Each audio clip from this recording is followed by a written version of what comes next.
We need to talk about Lockhart, and I've got something to show you at the end.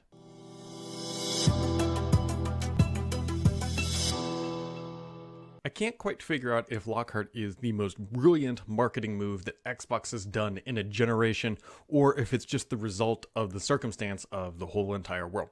The reason I bring that up is that Microsoft has already announced the Xbox Series X and its high performance output and Xbox Velocity architecture and all this good stuff about its next generation console.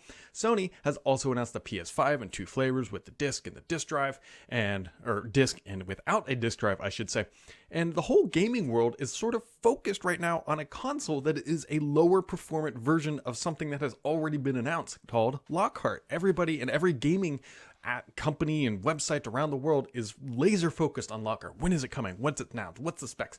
And for Microsoft, that's an interesting little scenario because everybody's looking at them right now to talk about something that they haven't talked about yet. Even though they've already talked about the high-end stuff, people are more interested in the low-end stuff. It's an interesting dynamic. And maybe that all goes away once Lockhart is officially announced. But for whatever it is, Microsoft is getting a lot of attention right now in the lead up to its next generation release of the Series X and what will likely be known as the Series S. It's a good move and a good look for Microsoft.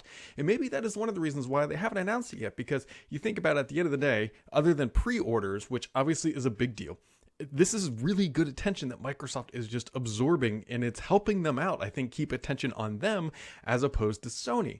It's an interesting move. And so because of that, we've been hearing a lot about Lockhart, and I just kind of gonna dig out some details that I've known for a while or have dug up recently, or things that have been floating around.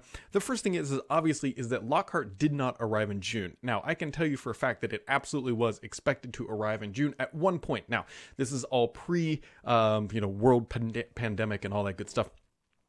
This is prior to all of that. It was going to arrive in June, but clearly June is now over, so that is not happening. Not all that big of a surprise. And then they were saying, hey, is it going to arrive in July? I haven't heard that it was going to show up in July. August is looking likely, and other people are also saying that they're hearing August.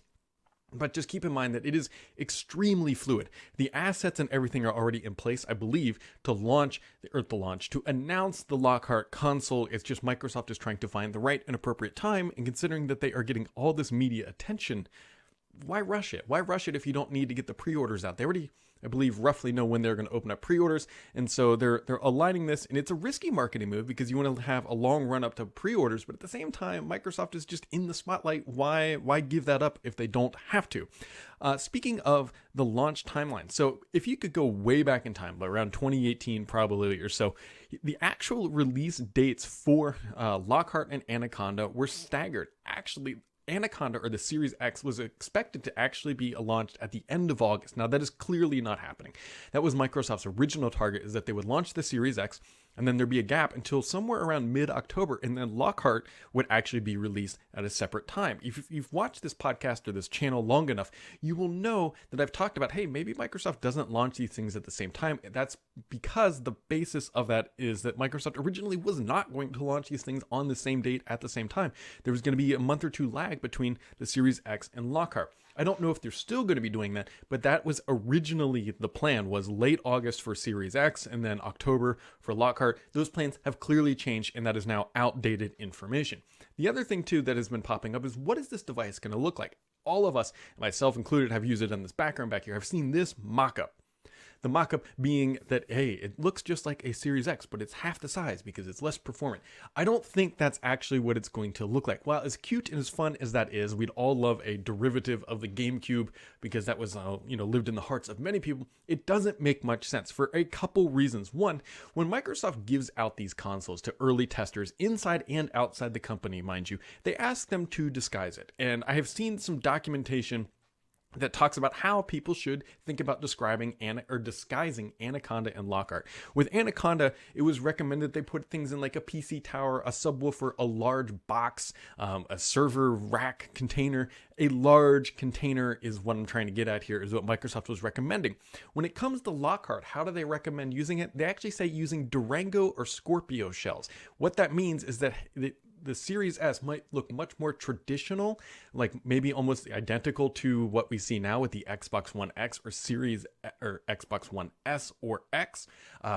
it looks like it's going to be much more conventional, at least based on how people might disguise it. Now, things could obviously change here, but that is what I have heard about its design. And it also makes a bit of sense. If you think about it, Microsoft's goal with this is to keep the price low, right? They got to get it lower. Now, one thing Microsoft is doing with the Series X is they're using what they called it innovative, but it's a split motherboard design, not completely unheard of. This is used in different form factors around the tech industry. But split motherboard means they've got to have two assembly lines. They've got to have they've got to have two PCBs. They've got to connect them. They have more variables in there. It's also likely leading to a higher manufacturing cost to actually build that design. But Microsoft optimized for performance and cooling, which forced them into that layout.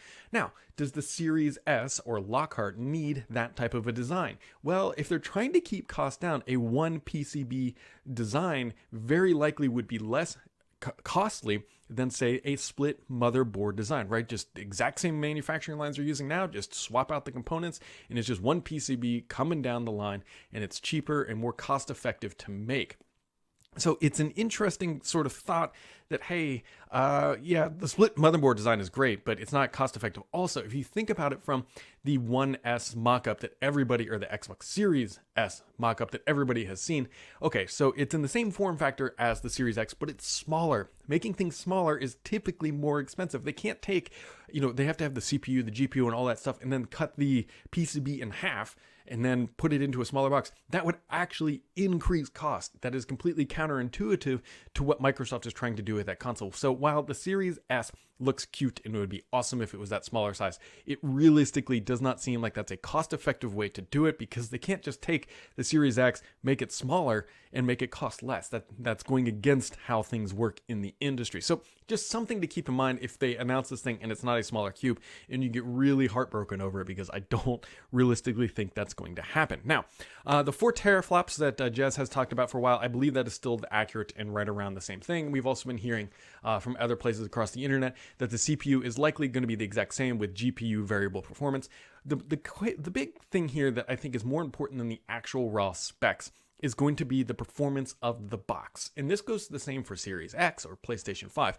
And also it's going to come out to Microsoft marketing. I'm really hoping that Microsoft doesn't dive too deep into the specs of the next generation Lockhart. And that's really counterintuitive. The reason being is that if they come out and say, hey, it has half the RAM, people are going to latch on and be like, oh my God, it doesn't have enough RAM. This isn't going to be great. What they really need to latch onto is just coming out and say, look, Lockhart, 1080p, 60 frames per second, up to 120 frames per second. That is guaranteed. That can happen. Lockhart or Anaconda, 4K, 60 frames per second minimum, 120 frames per second is optimized. They need to just focus on the raw output rather than the individual specs. And if that strategy sounds somewhat familiar, Apple does this very well with their iPhone line. They never talk about RAM or everything else. They do talk about storage, and they talk a little bit about the CPU, but they don't give you the clock speeds. They don't give you the RAM. They don't give you the bus speed and all that stuff. Granted, I love that stuff, and it's kind of hard to quantify that, how much I enjoy that stuff. But it doesn't really make sense for when you're talking about a lower-end console, because they're targeting a lower price point. If Microsoft comes out and says, Lockhart will do 1080p 60 frames per second at, let's make up a number, $399, and they come out and say Series X will do 4K 60 frames per second and up, obviously, at $499, that is a really clean and simple marketing message to understand. Don't worry about the specs. So Microsoft, if you're listening, especially the marketing side, because that's where Microsoft typically falls apart, focus on the output, not the individual specs when you talk about this thing, because I think that is going to be a better message to the consumer at the end of the day. So we will see. It looks like August is probably a pretty good timeline for release. Hopefully Microsoft does a good event here in July. I think they're going to focus on the games and give people what they want and what they've been talking about. But we will see. There's still things up in the air. I realistically thought we were going to be getting the xCloud for PC. That has not been announced. Microsoft didn't even have an event in June, which I also think was part of that. But here we are. And so as I promised at the very intro of this, that I was going to promise a bonus pick here. So if you guys could go ahead and hit that subscribe button and help me out, that would be huge, and I'll wait for that. And then I'll show you this. World premiere. This is a very first look. At least I know this picture has never been shown. This is the bottom of the Xbox Series X. I got a lot of questions about what does the bottom actually look like, and so this is actually how it sits. That's a rubber disc, and it's nothing crazy, nothing too out there. But that is the bottom of the Xbox Series X. I don't know if it's been shown. I know this picture has obviously never been seen out in the world. I did do some slight modifications to it, so don't dig too much into it. But this is what the bottom of it looks like. It's got a rubber disc. It sits up there to keep vibrations away, and it also elevates it a little bit so that airflow can be sucked in and keep things cool. So there you go, guys. That is the bottom of the Xbox Series X. This has been just another video. Hope you guys enjoyed it. We'll catch all of you right back here next time.